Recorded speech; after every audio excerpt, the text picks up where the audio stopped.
The empath has spent a lifetime learning how to feel, feeling the room, feeling other people's moods, feeling what is unspoken, what is hidden, what is avoided.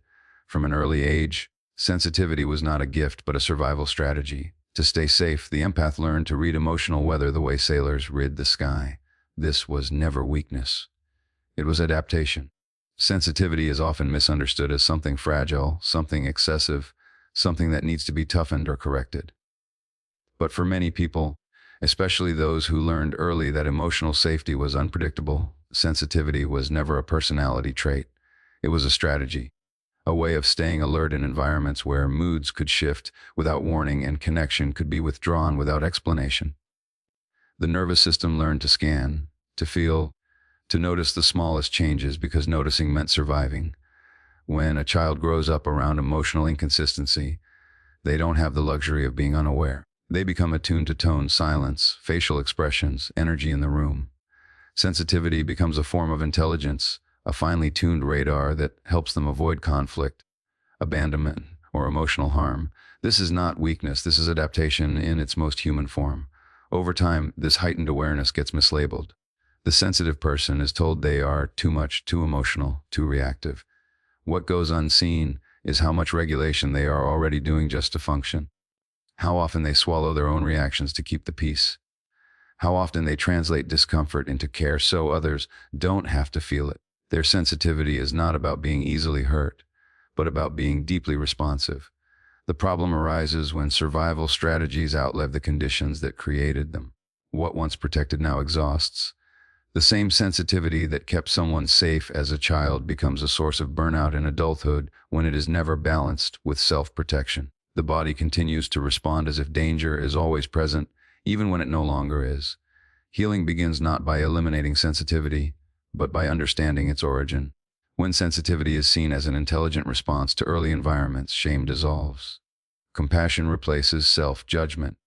The nervous system starts to soften when it realizes it no longer has to stay hypervigilant to earn connection or avoid loss. Burnout is often framed as a personal failure, a sign that someone wasn't resilient enough, disciplined enough, or motivated enough to keep going. But burnout is not a character flaw. It is a physiological and emotional signal, an intelligent response from a body that has been pushed beyond its capacity to adapt. When the demands placed on a nervous system consistently outweigh the resources available to meet them, the body speaks in the only language it has left. Long before collapse, there are whispers. Chronic fatigue that sleep doesn't resolve, irritability that feels unfamiliar, a growing numbness where passion once lived. These are not signs of laziness or weakness. They are signs of a system that has been overextended for too long without repair. The body does not rebel without reason. It withdraws when it has been ignored. For many people, burnout emerges in those who care the most. Those who overfunction, overgive, and override their own limits to meet expectations, avoid conflict, or maintain a sense of worth. The nervous system stays in a prolonged state of activation, constantly preparing for demands that never end. Eventually, it can no longer sustain that level of output. What looks like shutdown is actually protection. Burnout is the moment the body refuses to participate in self-abandonment. It is the end of the belief that worth must be earned through productivity or availability. The system collapses not to punish, but to preserve. It forces a pause when choice was never allowed. Listening to burnout requires unlearning cultural narratives that glorify exhaustion. It asks for curiosity instead of judgment. What has been asked of this body without consent? What emotions have been suppressed to stay functional? What boundaries were crossed repeatedly in the name of responsibility or love? When burnout is understood as communication rather than breakdown, it becomes an invitation, an opportunity to renegotiate relationships with work, with others, and with oneself. The body begins to recover not when it is pushed back into performance, but when it is finally allowed to rest, feel, and exist without proving its value. For a long time, survival required looking outward, paying attention to what others needed, what they expected, what would keep connection intact. Self-recognition was not encouraged because it was not safe. To notice one's own feelings, limits, or desires might have led to rejection, conflict, or emotional withdrawal. So attention was trained away from the self and toward the environment where belonging could be monitored and maintained. This pattern often continues into adulthood. Long after the original conditions have changed, the nervous system still believes that safety depends on usefulness, on anticipation, on being needed. The sense of self becomes organized around roles rather than inner truth. Over time, the individual may feel invisible, not because others cannot see them, but because they have learned not to fully see themselves. The comeback does not begin with confidence or assertiveness. It begins with recognition, a gentle turning inward to notice what is actually happening beneath the surface, what is being felt instead of what is being performed. Self-recognition is the moment someone realizes they have been living in response rather than in presence. It is not dramatic. It is honest. This inward awareness can feel unfamiliar and even uncomfortable at first. There may be guilt for focusing on the self, fear of becoming selfish, or grief for how long one's needs were ignored. But recognition does not demand immediate change. It asks only for truth, to name exhaustion without minimizing it, to acknowledge resentment without shame, to notice longing without dismissing it as unrealistic. When a person begins to recognize themselves, their nervous system receives a new message, that they exist beyond their function, that their inner world matters even when it is inconvenient. This recognition creates space for choice where there was once compulsion. Boundaries become possible because the self is no longer invisible. Healing accelerates not through force, but through the simple, radical act of seeing oneself clearly. Empathy without boundaries often masquerades as kindness, but over time it becomes a quiet form of self-erasure. When a person is deeply attuned to the emotions of others, they can easily confuse responsibility with care. They feel compelled to absorb discomfort, soothe the distress, and anticipate needs, even at the cost of their own stability. Empathy then turns into obligation, and connection becomes draining rather than nourishing. Boundaries are not walls built to keep people out. They are structures that allow presence without collapse. For the empath, boundaries are what separate feeling from fixing. They make it possible to witness pain without taking ownership of it. Without boundaries, empathy floods the nervous system, pulling it into states of overwhelm and chronic stress. With boundaries, empathy becomes grounded, intentional, and sustainable. Many people who struggle with boundaries learned early that saying no threatened attachment. Compliance became a way to stay safe. Over time, this conditioning creates a belief that limits are harmful or unkind. In reality, the absence of boundaries creates resentment, fatigue, and emotional withdrawal. The body remembers every time it was asked to give more than it had. When boundaries are introduced, empathy changes its quality. It no longer leaks into self-sacrifice. It becomes a choice rather than a reflex. The empath can feel compassion without losing their center. They can care deeply without abandoning themselves. This is not a reduction of empathy, but a refinement of it. Boundaries also clarify relationships. They reveal who respects presence and who depends on depletion. This clarity can be uncomfortable, but it is stabilizing.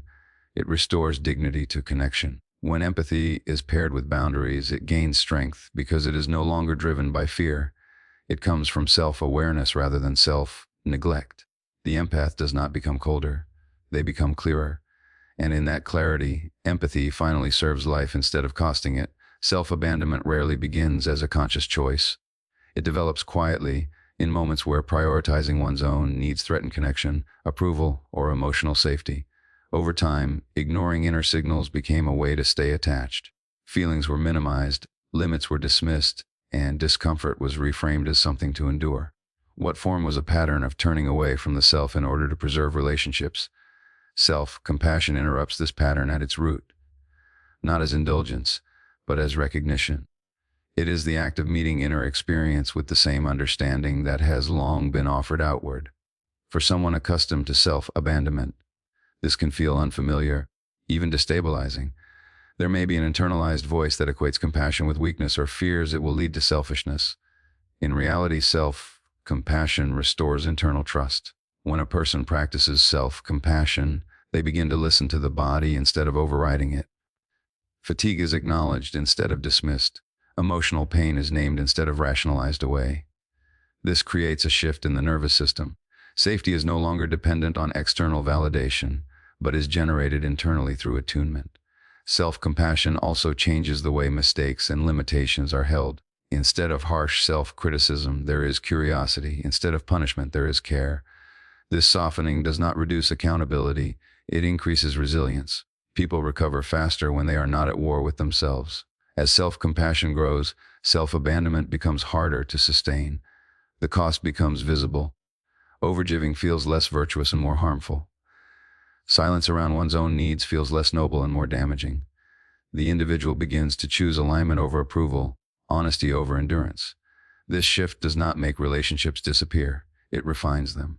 Connections that depended on self-neglect may weaken, while those that allow mutual presence deepen. The person no longer has to disappear to be loved.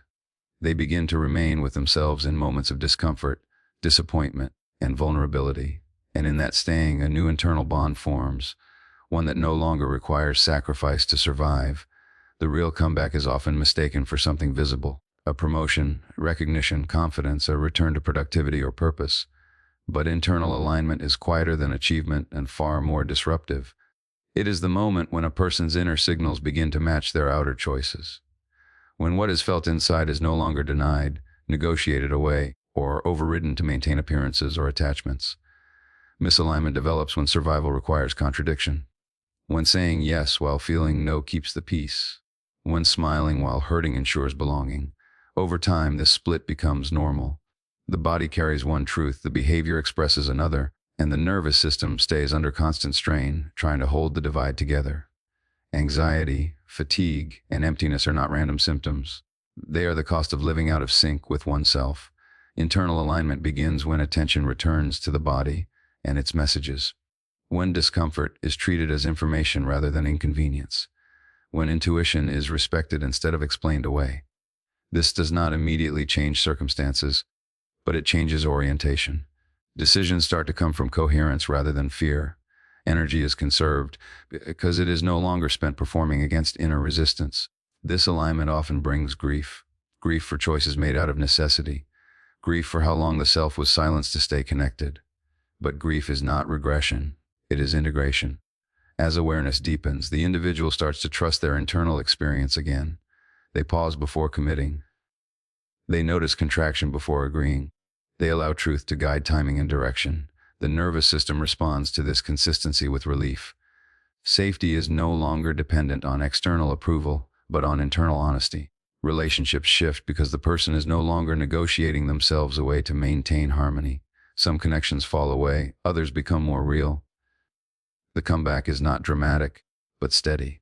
A life begins to form around what is actually felt, valued, and needed, rather than what was once required to survive.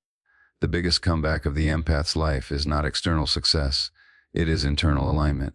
A nervous system that feels safe enough to exist without performing. A self that no longer confuses love with sacrifice. The empath is entering not to save, not to fix, not to carry, but to finally live.